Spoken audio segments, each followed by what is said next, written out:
Hello, Sagittarius, Sun, Moon, Rising, and Venus Signs. Kamusta kayo? Sana po yun nasa mabuti kayong kalagayan.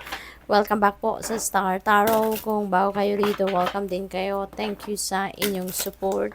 I truly appreciate it. God bless you all. Sag, una mensahe po ninyo ay Emperor Energy. Napakaganda kasi parang ang layunin ninyo sa ngayon, Sagittarius, for most of you siguro is to lay a solid foundation sa major areas of life ninyo, katulad na lamang ng family and relationships, money, career, and finances ninyo. So maybe you're going to focus on that ngayon, no? Maaari din kasi na meron ding opportunity na kumakatok sa inyo sa ngayon para magawa ninyo yan. Kaya maganda rin, no? Maganda rin na talagang you are parang aligning your energies, no, with those opportunities. Kaya eto, you're going to take advantage of that. Ang iba sa inyo siguro dito, Sagittarius, is also baka mapopromote na kayo, no, sa mapopromote na kayo sa leadership role, or baka nandoon na kayo sa posisyon na yon. Baka you are already a person of authority. Baka nandoon na kayo sa sitwasyon wherein you are already leading a company, you're already leading a department, baka manager na kayo, supervisor, lead, mga ganon, So, congrats. We have Six of Wands. This is victory energy, Sagittarius.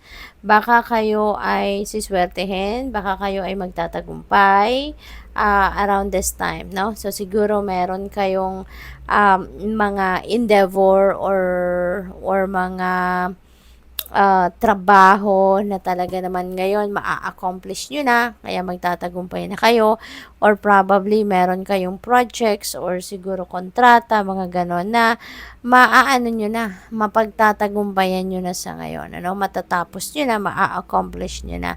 Maybe this is also an excellent job, na ginawa ninyo sa kung anumang trabaho ninyo or task na binigay sa inyo, yung ganon.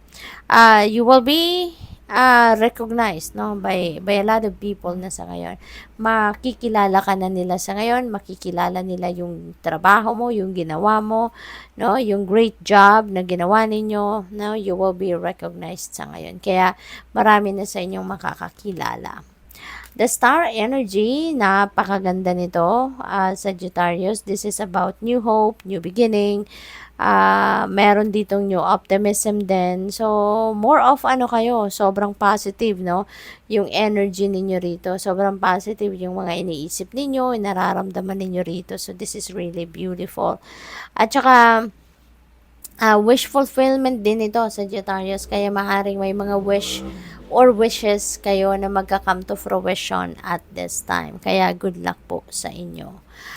We have the Tower. Ayan. So, merong pagbabago, magaganap sa buhay ninyo. At ang mga pagbabagong ito ay mga pagbabagong hindi ninyo inaasahan, mga pagbabagong hindi ninyo plinano, But because this is the divine universe intervening in your circumstances sa ngayon, siya yung gagawa ng paraan, para magbago na ang inyong sitwasyon. Divine timing na to. Kaya kung hindi man kayo ang nag-e-effort na mabago ang inyong sitwasyon na kailangan ng magbago, ay yung divine universe na ang gagawa nito para sa'yo. Kaya ito yung mangyayari. So, tingnan natin kung ano pa ang sitwasyon ni Sagittarius for today. We have Dreamer. Ayan. Your dreams have chosen you.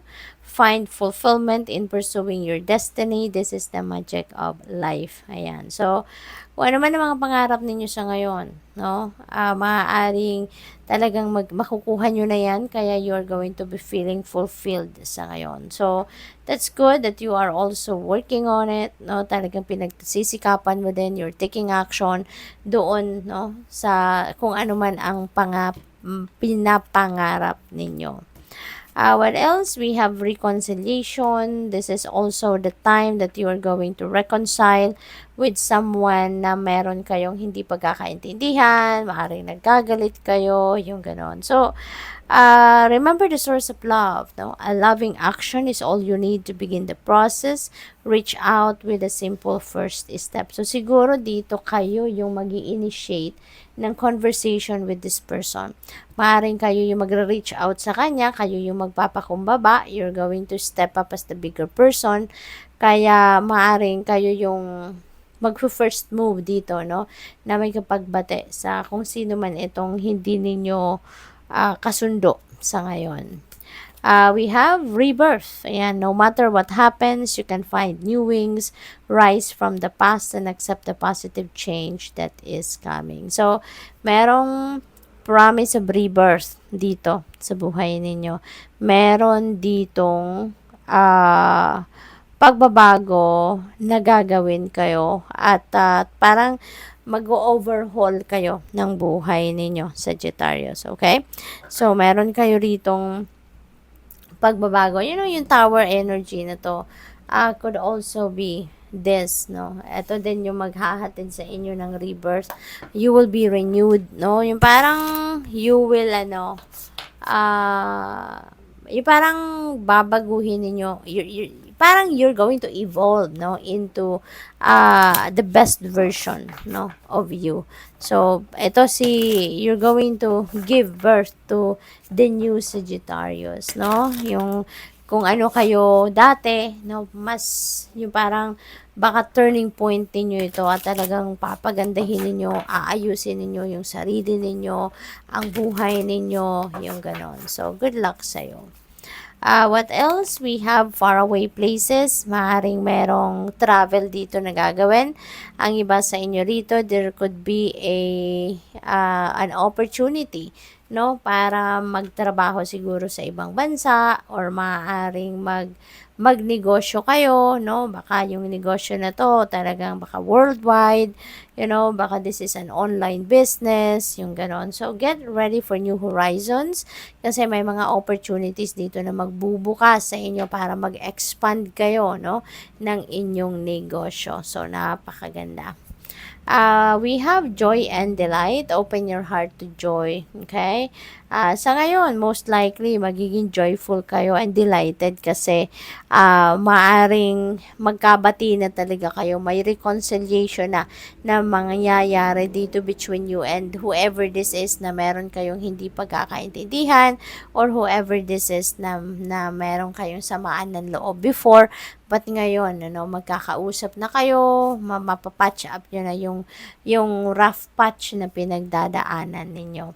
We have first light, beginning a new cycle. So, definitely, pagdating dito, no, sa reconciliation energy na yan, so definitely, magkakaayos kayo, magkakabati kayo, and you're going to begin a new cycle sa inyong friendship, no? So, siguro, yung parang magbibigay ang bawat isa sa inyo ng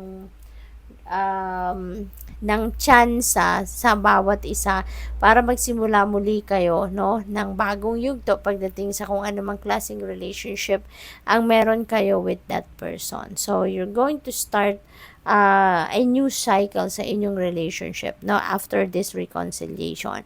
Pagdating naman dito sa rebirth, dito sa tower, sa the star energy, so all of those are new beginnings. Kaya definitely, meron kayong iba't ibang sitwasyon, no, sa buhay ninyo na magsisimula kayo ng bagong yugto, no. So kung ano man 'yan, kailangang handa kayo.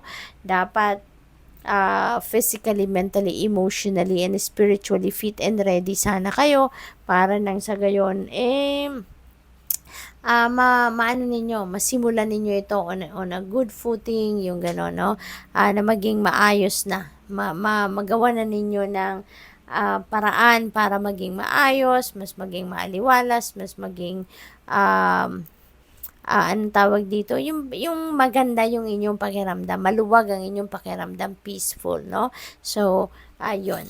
Tignan natin kung ano pa yung mensahe ng universe para sa'yo through this trinket. Kuha tayo ng isang trinket. So, this is the owl. Ayan. So, si owl, this is also about wisdom, no?